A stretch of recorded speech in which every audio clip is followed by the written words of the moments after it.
তো hello' guys welcome to my YouTube channel. আকৌ এটা নতুন ভিডিঅ'লৈ আপোনালোক সকলোকে স্বাগতম জনাইছোঁ। আজি হৈছে ডে 3। আজি আমি গৈ আছোঁ তলাতল ঘৰটো চাবৰ কাৰণে।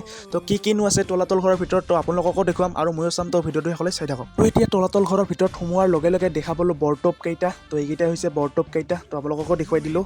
তো এতিয়া বলক তলাতল ঘৰৰ ভিতৰলৈকে। তো এইটোৱে হৈছে তলাতল ঘৰ।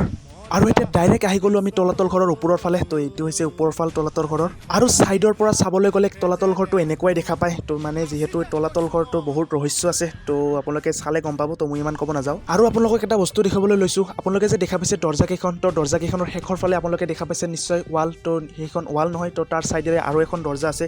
তো এইবিলাকেই হ'ল তলাতল ঘৰৰ ৰহস্য গাইজ। তো এতিয়া মই দৰ্জাকেইখনেৰে সোমাই কেনে চালোঁ। তো অকণমান দূৰ গ'লোঁ, মানে ইমান ভিতৰলৈ যোৱা ভাল নহ'ব। তো যিখিনি পাৰিছোঁ গ'লোঁ। আৰু যিহেতু তলাতল ঘৰত কিছুমান অংশ বন্ধ কৰি থৈ দিয়া হৈছে, তো সেইবিলাকত যাবৰ কাৰণে এলাও নাই। তো আপোনালোকেও নাযাব আহিলে। আৰু এতিয়া আপোনালোকক তলাতল ঘৰৰ বিষয়ে অকণমান কৈ দিছোঁ। 1699 খ্ৰীষ্টাব্দত আহোম স্বৰ্গদেউ ৰুদ্ৰসিংহই তলাতল ঘৰটো সজাইছিল। বৰ্তমানৰ তলাতল ঘৰটো অৱশ্যে পৰৱৰ্তী কালত ৰাজেশ্বৰ সিংহই ইটা আৰু বিভিন্ন থলুৱা উপাদানেৰে প্ৰস্তুত চিমেণ্টেৰে নিৰ্মাণ কৰিছিল। জনা যায় যে 7মহলীয়া কাৰেংঘৰটোৰ সৈন্যসকলৰ দুৰ্গ আছিল। কি তলাতল ঘৰৰ বিষয়ে বহুতো নজনা কথা আছে। তো আপোনালোকে ইণ্টাৰনেটত মাৰি চালে গোটেইখিনি ওলাই যাব। তো মই এইখিনিয়ে কৈ দিছোঁ। তো আজিৰ ভিডিঅ'টো এইখিনি আছিল। যদি ভিডিঅ'টো ভাল লাগিল লাইক কমেণ্ট শ্বেয়াৰ ছাবস্ক্ৰাইব। লগ পাম এটা নতুন ভিডিঅ'তে আজিলৈ যাতে পাইছি।